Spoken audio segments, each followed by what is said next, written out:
दोस्तों, हमने TV shows या सोशल मीडिया पर देखा है कि बहुत छोटे छोटे बच्चे, कोई डांस में एक्सपर्ट है तो कोई सिंगिंग में। विशेषज्ञ भी दंग रह जाते हैं उनकी उम्र और उनका टैलेंट देखकर। दोस्तों, ऐसी प्रतिभा उनमें जन्मजात होती है, उन्हें सिर्फ ट्रेन किया जाता है। दोस्तों, ये टैलेंट उनके दिमाग से आया होता है, जिसमें एक नहीं बल्कि कई जन्मों के अनुभव जमा होते हैं, जो उनके इस जन्म में प्रकट हो रहे होते हैं। एक्चुअली हमारे सबके दिमाग के भीतर हमारे कई जन्मों के अनुभव मौजूद होते हैं, बस हमें हमारे पिछले जन्मों के अनुभव याद नहीं होते। हमारे और उन छोटे टैलेंटेड बच्चों में अंतर सिर्फ यह होता है कि उन बच्चों के वे अनुभव उनके चित्त की ऊपरी सतह पर गए होते हैं और अपना असर दिखाते हैं, जबकि बाकी लोगों के अनुभव गहरी सतहों में ही दबे रह जाते हैं। हम सिर्फ यही जानते हैं जो हम इस जीवन में कर रहे हैं। हम अपने भीतर छिपे अनुभवों के भंडार के बारे में नहीं जानते। एक्चुअली हमारे भीतर ऊर्जा शक्ति के 7 चक्र होते हैं, जिसमें हम अपने भीतर ऊर्जा के केंद्रों का अनुभव कर सकते हैं। यह प्रकृति की देन है। प्रकृति हर समय अपना काम करती रहती है। हमारे जीवन के हर उतार चढ़ाव के पीछे असल वजह हमारी अपनी ऊर्जा होती है। हमारे पैदा होने से लेकर मृत्यु तक ऐसा कोई कार्य नहीं होता जिसके पीछे शरीर में मौजूद इन चक्रों की भूमिका ना हो। जीवन का सारा खेल चक्रों से ही चलता है। असल में हमारे जीवन और शरीर के चक्रों के बीच की सीढ़ी हमारी सांस ही होती है। सांस प्राकृतिक होती है।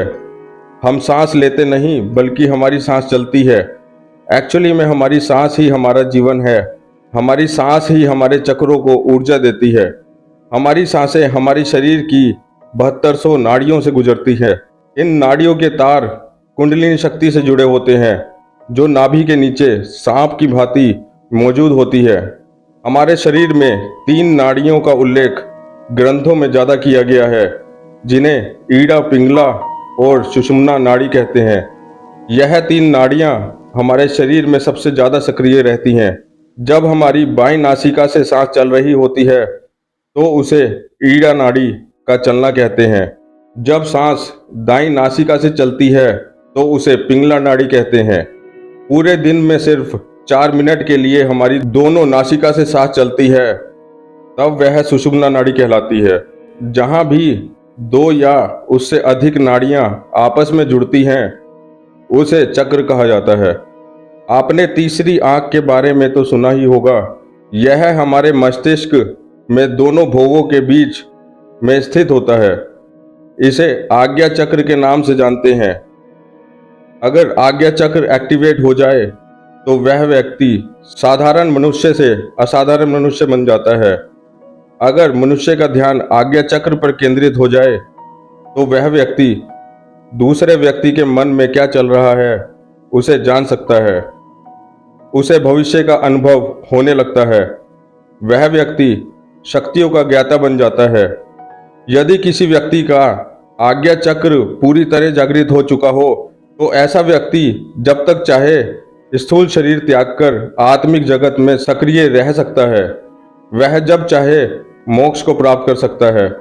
इसके भी ऊपर हमारे मस्तिष्क की चोटी में आज्ञा चक्र के ऊपर सहस्त्रार चक्र होता है, जहां तक पहुंचने के लिए हर योगी साधना करता है। इसे कुंडलिनी जागरण भी कहते हैं। चक्र साधना की कई विधियां हैं, पर मंत्र जाप को सबसे अहम विधि बताया गया है, यानी मेडिटेशन। मेडिटेशन ही वह बेस्ट तरीका है जिससे हम ऊर्जा के प्रवाह को ऊपर की तरफ शिफ्ट करके सहस्त्रार चक्र तक ले जा सकते हैं। सजग रहकर कर्म करने की यह विधि सबसे सही है। मन में चल रहे प्रत्येक विचार, प्रत्येक क्रिया पर ध्यान रखने से, बगैर इस भाव के कि वह विचार अच्छे हैं या बुरे, सिर्फ सजगता पूर्वक उसे देखने से चक्र जागृत किए जा सकते हैं। हमें किसी भी भाव या विचार को दबाने की जरूरत नहीं, बल्कि उनके प्रति सजग होने की जरूरत है। विचारों को परमात्मा को ही समर्पित कर दें। इस ध्यान से ही ऊर्जा का प्रवाह तेजी से ऊपर के चक्रों की ओर होने लगता है। बस थोड़े मेडिटेशन के अभ्यास से थोड़े ही दिनों में आपकी ऊर्जा का प्रवाह आपको अनुभव होने लगेगा। आप जान सकेंगे कि आपकी ऊर्जा किस चक्र पर केंद्रित है। यह जानने के बाद और अभ्यास करके आप अपनी ऊर्जा का फ्लो ऊपर की ओर बढ़ाकर ऊपर के चक्रों की साधना कर सकते हैं। दोस्तों, अभी तक आपने चैनल को सब्सक्राइब नहीं किया तो जरूर कर लें। अगली वीडियो में हम अपने शरीर के चक्रों को और डीपली समझने की कोशिश करेंगे। Thank you.